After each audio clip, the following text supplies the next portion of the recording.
What's up guys, I'm BTC. We've got a new year and a new season of the competitive ladder. While most of Blizzard's focus is going to be on Overwatch 2, there's still definitely some things that the first game could get to improve in the meantime.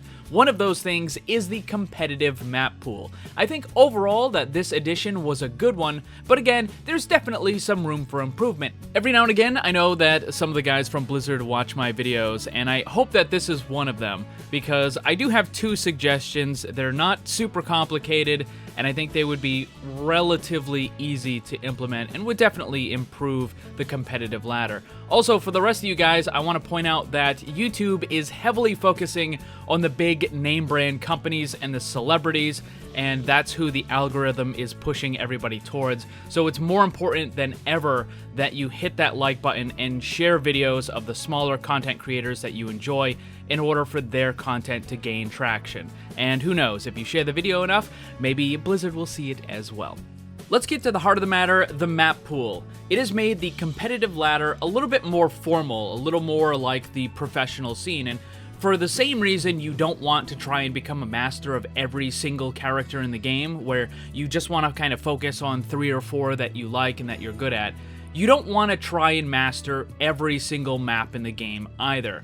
Being able to play on a smaller group of maps allows you as the player to better learn strategies and to refine your gameplay in a more controlled way. To that end, Blizzard has decided to use only 12 maps for a season. Here are the maps that we had for Season 19, and all of the changes that they made for Season 20. We don't know the exact reasons for why Blizzard chooses the maps they do. In Season 19, we were told that Paris and Horizon Lunar Colony were not going to be included, and it appeared to be implied that the reason that they were not included was because they're just very unpopular maps. I don't believe that Blizzard ever came out and just fully said this, but it did kind of feel like that's what they were saying. Now with Season 20, once more, those 2 maps have again been left out, and Blizzard chose to keep the other 3 maps in the 2 capture point game mode. So once more we have Anubis, Volskaya, and Hanamura. I think this is important, and I'll talk about this a little bit later on. On the other side of things, King's Row stuck around most likely because it's one of the most popular maps in the game. As for the other changes, who knows? Maybe Blizzard just wants to have something a little bit different for the new season, although I do think it's interesting that they decided to keep both Havana and Busan. And I'm not entirely certain about Busan, but the general impression that I get of Havana is that not a lot of people really like that map. And I think that the reason why Havana and Busan were kept around is just because they're the newer ones, and maybe they got a little bit more of a special treatment than the others did. I mentioned before that having a smaller map pool is beneficial, but there's also a downside to it in that it can get a little repetitive and boring for some players. Another issue is that players have favorite maps that they like to play on, and also some maps that they just can't stand having a match with. For example, in Season 19, you had Gibraltar and Nepal. Maybe you as a player really enjoy playing on those maps, but you don't like playing on Dorado and Ilios. Season 19 would have been really nice for you, and now Season 20 is a lot worse. Depending on just how much you feel about this sort of stuff, you may not even want to play in Season 20, or at a minimum, you are very much less inclined to do so. I can tell you personally that when I queue into a match and I see that it's Temple of Anubis or Oasis, my enjoyment of the game immediately goes down by quite a bit. I just can't stand playing on those maps. For you, it might be different maps, but that's the kind of point that I'm trying to get at. So that brings up a good question. Why do we have a map pool instead of just having map select so people can play what they want to? And I'm gonna be brutally honest right now, Blizzard, you and I both know the reason for this. You kinda gave away the goose by not including Paris and Horizon Lunar Colony in both Season 19 and 20. The fact of the matter is, there are more than a few maps that would almost never get played on the competitive ladder because a large amount of player base just doesn't enjoy playing matches on those maps. I'll give you credit where it's due. You guys at Blizzard have done a pretty good job at balancing the maps in terms of win percentage for both attackers and defenders. It's pretty close to 50-50 on all maps. But having a map, and I can't stress this enough, having a map that is balanced is not the same as having a map that is fun.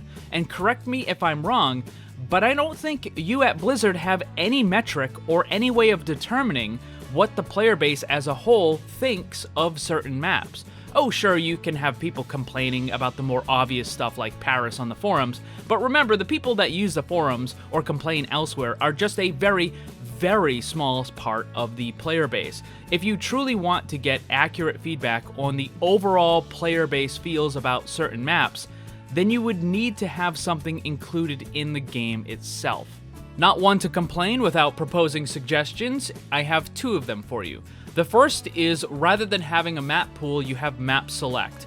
Prior to queuing up for a match, a person would be able to select what maps they want to play on. This system is already used in CSGO and is quite effective, just want to point that out. This ensures that the player gets the most enjoyable experience possible and can play the maps that they want or change them if they feel that it starts to get repetitive or boring.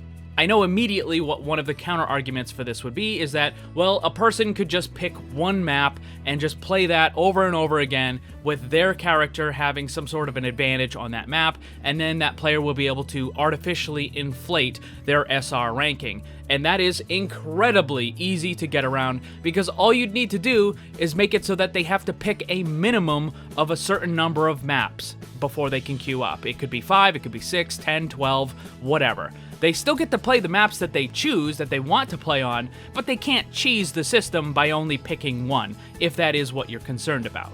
This also has an interesting effect on wait times while queuing for a match. A person that is very picky and only selects a couple of maps or the minimum number will likely have to wait a little bit longer, but a person that is willing to play on a larger variety of maps will have a shorter queue time because more opportunities are going to pop up for them to play that match. This gives a choice to the player on what they prefer. Alright, so let's say that Blizzard definitely still does not want to have a map select, and they are adamant that it should be a fixed map pool every single season. That's where my second suggestion comes in. It's a little bit simpler and still adheres to the basic concepts that Blizzard would want with a map pool. And that is, instead of just having a curated list from Blizzard, allow the players to vote on what maps they want in the next season. Yes, I realize that maps like King's Row will likely be the #1 pick every single time, but that's because it's a very good, well-balanced map and people enjoy playing it. That shouldn't be a bad thing. Here's a brief idea on how this whole voting system thing could work.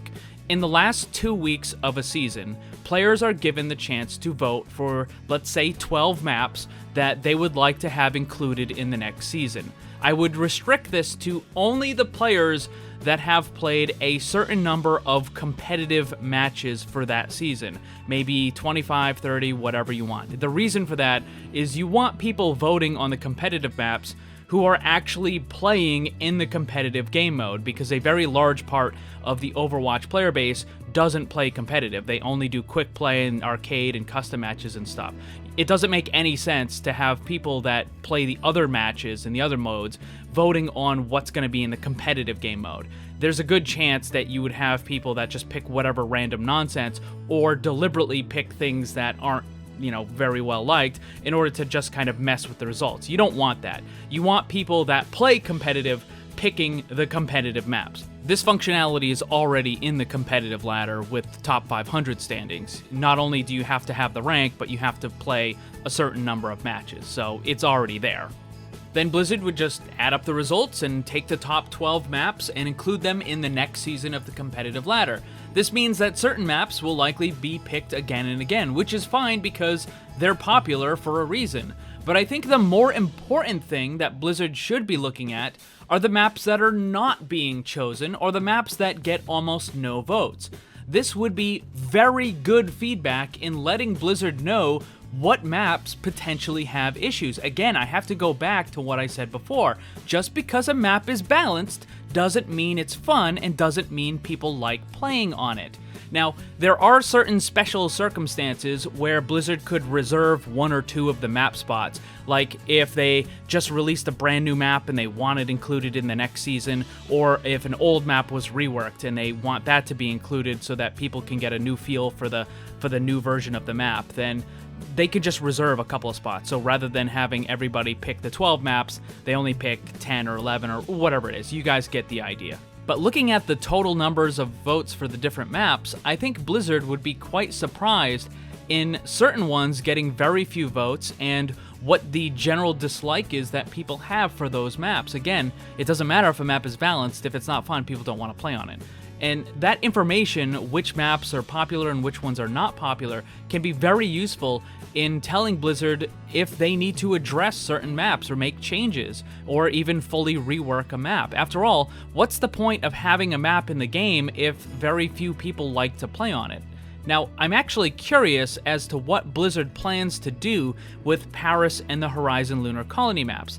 Are they just going to not include them at all anymore in future competitive map pools?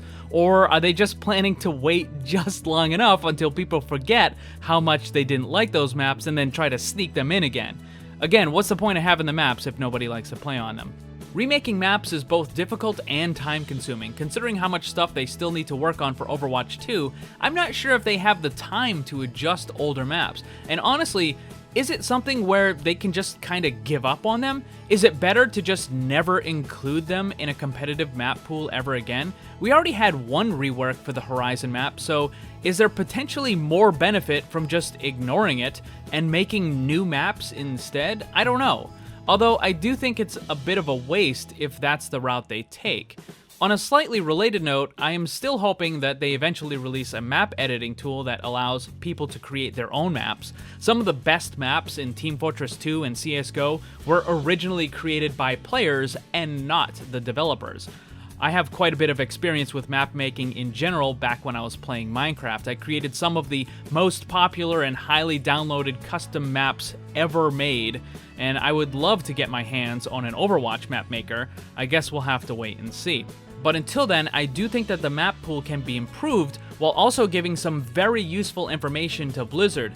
Even if they don't end up reworking some of the unpopular maps, they can still look at those and try to avoid making those mistakes in future newer maps. And I don't think it would take all that much effort to implement either one of the suggestions that I made in this video. Now, I'm not pretending that it would happen overnight, but a lot of the groundwork has already been done, so it's more of an addition as opposed to just adding something entirely new to the game. But let me ask you guys, if you had to choose between one of the two suggestions that I made with the map select or voting for the map pool, which one would you prefer? And let me know why. Also, don't forget to share the video because it helps out a lot. Thanks for watching, and if you'd like to see more, subscribe and hit that bell so you don't miss anything. Also, come hang out in my Discord server and my Twitch live stream. Special thanks to my Patreon supporters. If you'd like to see what kind of cool VIP rewards you can get, check the links down below. And remember, always blame the controller because it's never your fault.